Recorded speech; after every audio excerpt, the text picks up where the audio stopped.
In this video, I'll show you how to add Pine script indicators on Tradingview. First, open Tradingview in your web browser or desktop app and sign into your account. Open the chart where you want to add the Pine script indicator. Now, click the Pine Editor tab at the bottom of the screen. This is where you can create, edit, and manage Pine script code. Next, paste your Pine script code into the editor, or open an existing script if you've already created one. After that, click Save, give your script a name, and then click Add to Chart. If the script is free and published by another user, you can also click the Indicators button at the top of the chart, search for the script by name, and select it from the Community Scripts section to add it directly to your chart.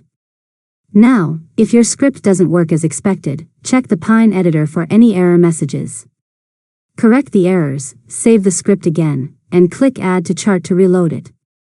Finally, customize the indicator by opening its settings from the chart. You can adjust the inputs, colors, and display options to match your trading preferences. And that's it. You've successfully learned how to add Pine script indicators on Tradingview. If you found this tutorial helpful, make sure to subscribe to Learn Mode Lab for more tutorials.